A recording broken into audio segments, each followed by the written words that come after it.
Hello guys, nandito tayo ngayon. Magluluto tayo ng pakbetan kasi halo-halong gulay po ito. Ngayon, mayroon po tayo ditong bagoong. Galing pa po to ng Pinas na pinadala ng nanay ko. So, may garlic po tayo dito kasi gigisa po natin yung gulay. Mostly gawa po namin is bulang lang. Kaso, parang gusto ko ngayon parang ginisa lang na may konting sabaw. So, ito po yung okra. Dito po sa Espanya, mahal po ng okra ngayon. Ay, hindi po masyado pala. 3.59 euros lang.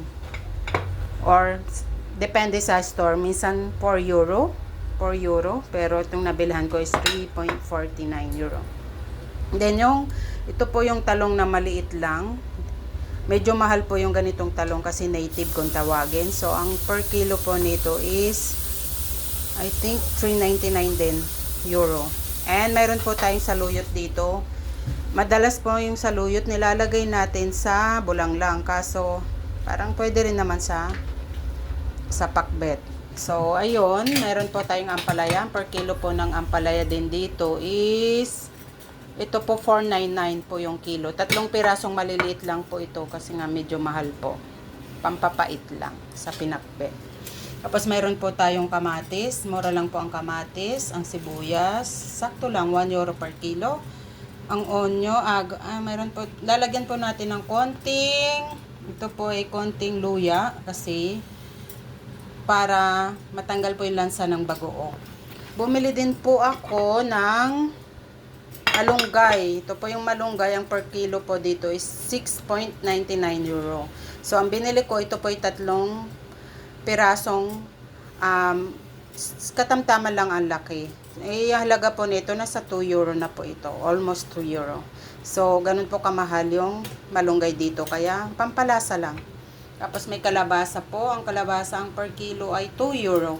Ito po yung kalabasa na medyo mura. So, malambot, hindi yung magulang. So, ayun po, sisimulan na po natin. Pinangkutsa ko na po yung karne. Para, yan na po, tinost ko ng konti. Para lumasa at medyo lumambot na. Ayan na po, sisimulan na natin ang paggisa. Siyempre, igigilid muna natin yung karne. Sinatoast na nga po. Ngayon, maglalagay na po tayo ng konting garlic. Ayoko po na masyadong maraming garlic, kaya konti lang.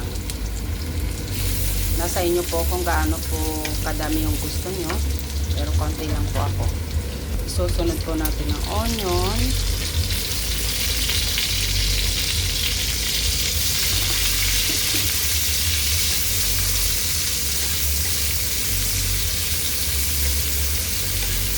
At kamatis. Takpan muna natin. Guys, may sitaw pa po pala tayo dito. Nakalimutan ko. Ayan po. Binabad ko sa tubig ng kaunti para mawala po yung mga bakterya dyan. May konting asin. Ayan. Sa kabilang banda, magpapakulo po tayo ng konting tubig para pag nagisa na po yung ating gulay, ilalagay po natin dito sa konting tubig na to na lalagyan ng bagoong. Alam nyo guys, mas maganda sana kung itong tubig na to is yung sabaw po ng sinaing. Yung pinaghugasan ng bigas kasi mas malasa po yung sabaw. Kaso po, nagsayang na po yung anak ko ng maaga. Kaya wala na po tayong sabaw. Nakalimutan ko pong sabihin sa kanya na itabi niya yung sabaw ng sinaing. Kaya ayun, tubig na lang po na malinis. Yun po yung gagamitin natin. Guys, ayan po, nilalagyan ko na po ng bagoong yung ating sabaw. Kaso sinasala ko po ng ganito kasi tignan nyo po, may mga tinik-tinik po. Siyempre bagoong isda po yan. Kaya sinasala muna natin. Na po natin itong kasi medyo matagal po kasi yan maluto. Yung malunggay. Now guys, ilalagay na natin ito sa kumukulong sabaw kasi para lumambot na tong ating malunggay. Tapos hugasan ko pa ng konting mainit tong kawali para matanggal yung ilalagay din natin. Yan po guys, pakulan natin yan later, yung kalabasa.